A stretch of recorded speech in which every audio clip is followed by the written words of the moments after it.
देश के प्रत्येक किसान को उसकी प्रत्येक फसल का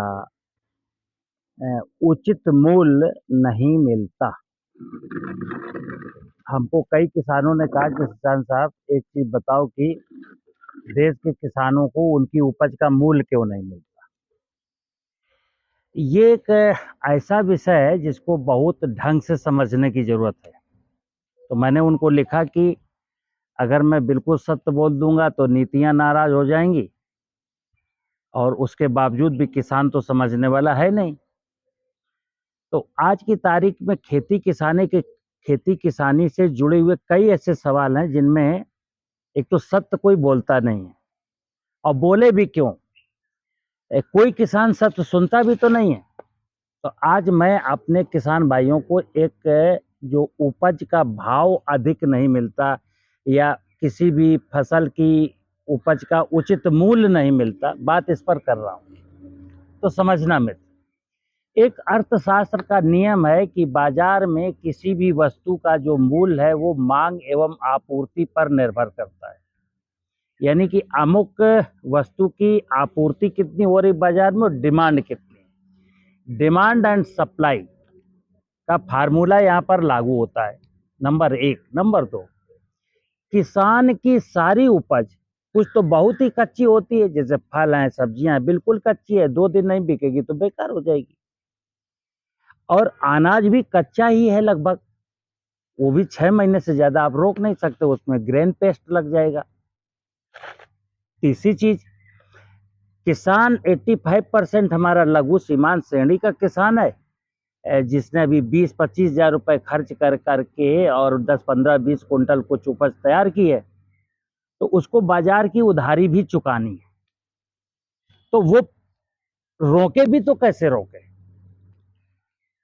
अब उपज का मूल्य अधिक या उचित मिलता क्यों नहीं है? तो एक सवाल खड़ा होता है, कई सोशल मीडिया में कई सारे लोग इसमें सरकार को बदनाम करते हैं कि सरकार चाहे तो उपज का सही मूल्य मिल सकता है। मैं कह रहा हूं कि दुनिया में कोई ऐसी ताकत नहीं है जो किसानों को उनकी उपज का उचित मूल्य दिला दे। दुनिया में कोई ऐसी व्यवस्था है ही नहीं। ये व्यवस्था सिर्फ किसान के पास है कि वो अपनी उपज का उचित मूल्य पा सके। लेकिन एग्रीकल्चर सेक्टर पूरा असंगठित क्षेत्र है, यहाँ कोई संगठन नहीं है। और देश में आज तक किसी भी जिले, किसी भी प्रदेश में कोई भी ऐसा लेआउट नहीं बनाया गया कि किसानों को हम ये मोटिवेट कर सकें कि भाई अमुक क्रॉप इससे ज़्यादा एरिया में मत बोना। ये भी कोई पॉलिसी नहीं है। लेकिन इसकी एक सिंपल पॉलिसी है जो कृषि विज्ञान की परिभाषा में बताया गया है। तो आज वो किसान, अगर देश के सारे किसान मेरी बात समझेंगे ना, तो मैं गारंटी लेता हूं किसान को उसकी उपज का उचित से और अधिक उचित मूल्य मिलेगा। यहाँ पर जो मैं बताने जा रहा हूं, यहाँ पर कई सारे लोग मेरा विरोध कर सकते हैं कि भाई हम सारे लोग तो ऐसा कहते हैं कि किसानों को उत्पादन बढ़ाना है, और आप एक विचित्र बात कह रहे हो। तो विचित्र बात लगेगी जरूर, लेकिन वो विचित्र बात ही किसानों को मुकाम तक पहुंचाएगी। विचित्र बात है क्या? सुनिए, कृषि की परिभाषा में कहा गया है कि खेती एक वो विषय है, एग्रोनॉमी की परिभाषा है। एग्रोनॉमी का मतलब है, सस्य विज्ञान का मतलब है किसान अपनी भूमि का एवं फसलों का ऐसा प्रबंधन करे, management of soil and crop. कैसा मैनेजमेंट? कि किसान के परिवार की जो ज़रूरतें हैं वो ज़रूरतें पूरी हो जाएं और उसकी ज़मीन और प्रकृति की व्यवस्था पर कोई भी प्रतिकूल प्रभाव ना पड़े। यानी खेती करते समय हम ये देखें कि हमको रोटी चाहिए, हमको दाल चाहिए, हमको तेल चाहिए, हमको सब्जी चाहिए, हमको फल चाहिए, हमको दूध चाहिए। तो उसके अकॉर्डिंग खेती का मैनेजमेंट है। दूध के लिए आपको गाय भैंस पालना है, रोटी के लिए आपको ज्वार, बाजरा, मक्का, गेहूं उगाना है, तेल के लिए आपको तिल, अलसी, राई, मूंगफली उगानी है, दालों के लिए आपको उर्द, मूंग, अरहर, चना, मटर उगाना है। आप जो पशु पालेंगे उनके लिए आपको चारा और दाना उगाना है, और खेत भी किसान की फैमिली का ही हिस्सा है। खेत तो उसकी दुकान है, खेत तो उसकी अमानत है। तो खेत की खुराक का भी ध्यान रखना है, यानी कि इतने परसेंट एरिया में हरी खाद बो दें, इस साल इतने खेतों में गोबर की खाद दे दें, इस बार इतने एरिया को मैं परती छोड़ दूं। ऐसा जब हम करते हैं तो किसी भी चीज की बाजार में अधिकता नहीं होती। जैसे एक किसान ने अपनी व्यवस्था के अनुसार, जैसे उसको रोटी चाहिए तो रोटी के हिसाब से गेहूं बोया, रोटी के हिसाब से जौ बोया, बाजरा बोया, ज्वार बोया। तो रोटी में गेहूं नहीं बोना, रोटी के लिए ज्वार, बाजरा, मक्का, जौ, गेहूं सब कुछ बोना है, मतलब परिस्थितियों के अनुसार, ऋतुओं के अनुसार। ऐसा जब सारे किसान देश के करते हैं तो ये संगठित क्षेत्र हो गया। चुटकी बजाए सारा किसान देश का संगठित हो गया। अब हमें ये बताने की जरूरत नहीं है कि गन्ना कम बो, गेहूं कम बो, जौ कम बो, इस खेत की, इस फसल की खेती ज्यादा करो। नेचुरली एक व्यवस्था बन गई। क्योंकि कृषि प्रकृति है, और प्रकृति के अनुसार जब मैंने खेती किया तो प्रकृति ने सारी व्यवस्थाएं बना दी। और प्रकृति कहती है कि तुमको जो जरूरी हो वो अनाज बो। तो एक बात तो ये कि एग्रोनॉमी सस्य विज्ञान की परिभाषा के अनुसार किसानों को खेती करना है, मैक्सिमम से मैक्सिमम फसलें उगानी है, मोनोकल्चरिंग बंद कर देना है। अगली बात, उत्पादन बढ़ाने के लिए बहुत लागत क्यों लगाते हैं?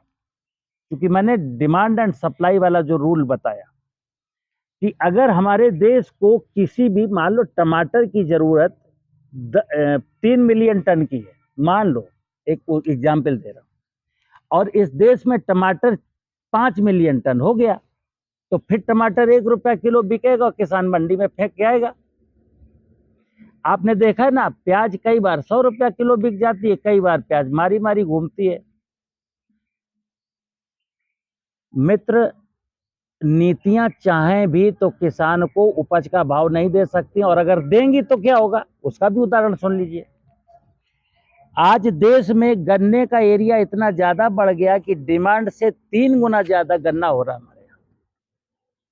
और हमारे देश में तो चीनी का रेट जो है 36 रुपया 34 रुपया किलो है थोक मार्केट में।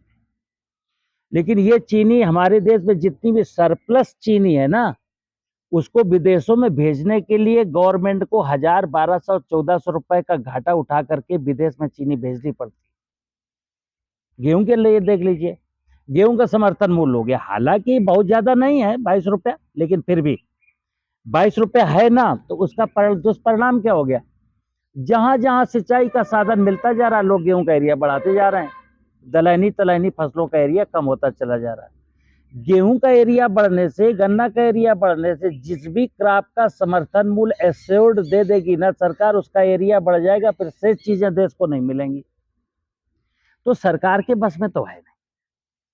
तो हमारे बस में क्या, मैं एक ही चीज कहता हूं कि किसी भी क्रॉप का, किसी भी क्रॉप का, चाहे सब्जी हो, चाहे फल हो, चाहे खाद्यान्न हो, दलहन हो, तिलहन हो, मैं प्रोडक्शन को हायर ले जाने के लिए, प्रोडक्टिविटी को बढ़ाने के लिए मैं केमिकल का, वाटर का, पेस्टिसाइड का ज्यादा उपयोग नहीं करूंगा। क्योंकि फर्टिलाइजर का, पेस्टिसाइड का जब ज्यादा उपयोग करोगे तो आपकी सॉइल वीक होगी, बायोडाइवर्सिटी खराब होगी। प्रोडक्शन बढ़ाने के लिए जब ज्यादा जमीन के नीचे का पानी निकालोगे तो कल को ड्रिंकिंग वाटर की कमी हो जाएगी। तो मित्र, देखा जाए तो किसान के हाथ में सारी व्यवस्थाएं, किसान के हाथ में।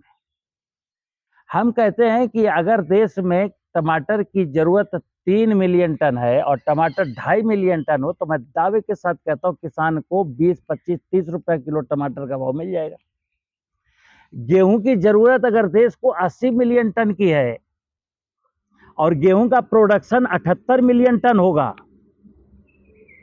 तो गेहूं 30 रुपया किलो बिकेगा।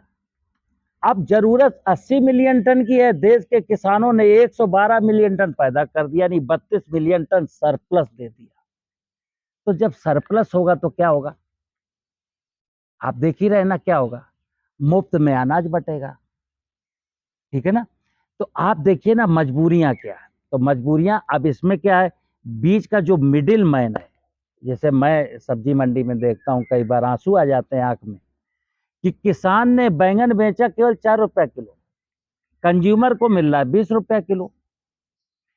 जिस मंडी में आड़त में बैंगन का भाव लगा 4 रुपए किलो, उसी समय आड़तिया ने 8 रुपए किलो में इमीडिएट थोक वाले को दे दिया।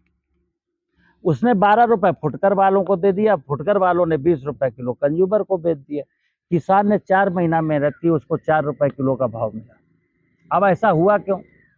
ऐसा सिर्फ इसलिए हुआ क्योंकि बैंगन का प्रोडक्शन बहुत ज्यादा हो गया।